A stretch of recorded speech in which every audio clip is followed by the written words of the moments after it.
Even if the Chinese were able to capture Taiwan without firing a shot, it doesn't solve anything for them.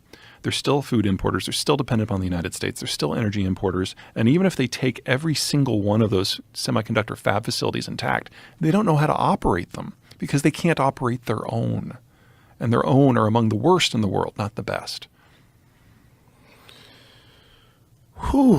Now, the only reason, in my opinion, to be concerned about a Taiwan war is because Xi has so isolated himself that when one person is making all the decisions and that one person refuses to access information to make the decisions, strange stuff happens.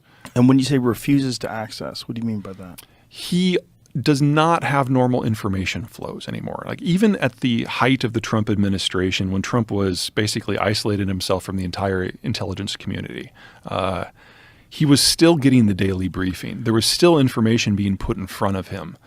But Xi is so isolated himself. He doesn't want to hear anything except for what he wants to hear.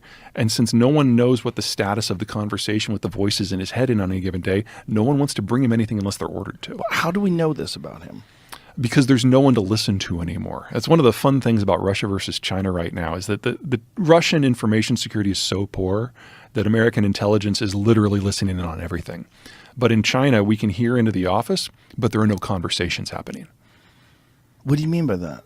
What do you mean? Like, so no one talks to him about anything? Anything. If you look at So he's just terrifying to people. Yeah, exactly. Because he murders dissidents. He murders anybody that... He doesn't murder everyone, but there's a lot of people in prison. And well, there's also a lot of billionaires that got disappeared, Yep. right? And any dissent. Yeah, you're either executed or exiled, intimidated into silence. There's a variety of options. And if you look at the third-party Congress that we had late last year, that's when they select the Politburo.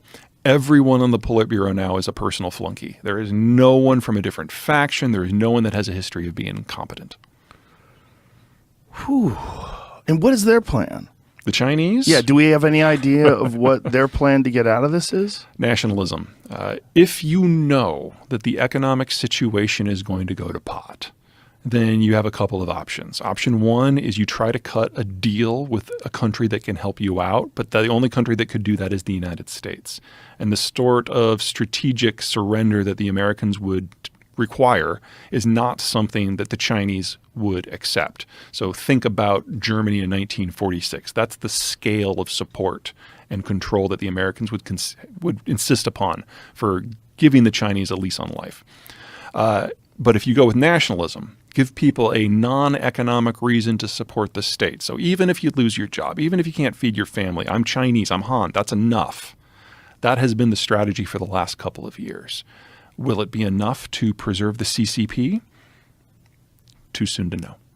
And they're also they're in the middle of the worst aspect of the pandemic for them ever. Yeah. Now, which is very strange for us because we're on the other end of it, Yep. right? So what happened over there? Let me start by saying I think it's safe to say that no country has really figured out how to handle this well. Right. Second, I will say there are 7 different variants circulating in Beijing right now, or in China right now. 3 of them did not exist 2 or 3 months ago. And it takes about 6 months of data for you to get good information on the R0 and the lethality. So we just don't know. And then third, in part because of Xi, when you're a one-man state, all policy and all authority starts and stops with you. And unless you're providing very clear guidance on everything, which is impossible for one person to do for a whole country, especially one the size of China, the bureaucracy either goes into automatic or does nothing. Well, right now it's doing nothing. So the data decisions in China are not to gather data and figure out what we can do. It's to, instead of gathering data and lying about it, we're just not going to gather any data at all. So we're not going to know how bad these strains are until they get out of China and circulate in the rest of the world for 6 months. So the lowest fatality estimate that I have seen that I consider credible is that they're going to lose 1.5 million people. Just from COVID. Just from COVID. That assumes no broader breakdown in the health system, which we are already seeing. And is this because they don't have natural immunity because of part of it. The rigid lockdowns that they encountered? Yeah. From a plus point of view, they did keep the virus out of the population for almost 3 years. So no one has natural immunity. But we also know that their domestically generated vaccines aren't great. And most of the countries that used them in order to get their kind of first batch then moved on to a Western model that worked better. So they had a twofold problem. They did not have vaccines, and they didn't develop natural immunity. And now everyone's getting hit all at once with a virus that has at least 50% more communicability than the measles.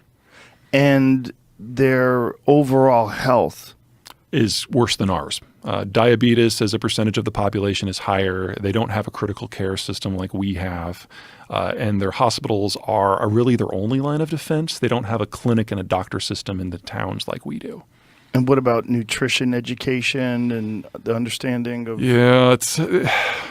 when you industrialize very, very quickly, especially in a culture like China where food is considered a sign of wealth, getting fat is the thing to do.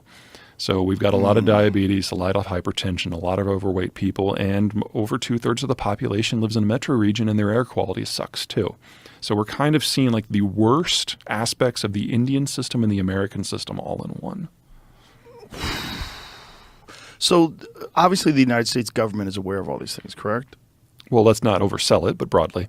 Broadly. Yeah. Have you been brought in to talk to people? Because you have a very comprehensive view of this that includes energy and nitrogen, fertilizers, everything. Like, has anybody ever brought you in and said, Peter, can you give us an assessment of what we're really dealing with versus what each individual expert has to contribute to it? Because you're giving an overall sort of comprehensive view of this. I'm happy to say that I am doing some work with the Defense Department. I can't talk about the details, obviously, but I think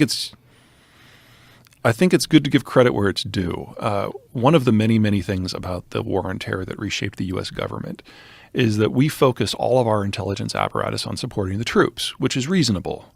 So instead of thinking, it's 2045 and you're thinking over the horizon, who's our foe going to be and what kind of tank are they going to use so that we can start preparing, which is what we used to do. It instead became there's someone on the other side of this door and the third floor of this building at the edge of town in Fallujah. What side of the door the hinges are, because we need to know if we need to blow it off the hinges or kick it in. So we focused all on that second thing for 20 years, which meant not only did we lose all the analysts who knew how to think forward, we lost all the people who trained them. 20 years is a long time. So even if everyone in DoD or the intelligence community disagrees with everything I have to say, and I have some friends, I have some colleagues, I have some non-friends who listen. The fact that they're trying to rebuild that capacity is a really good sign.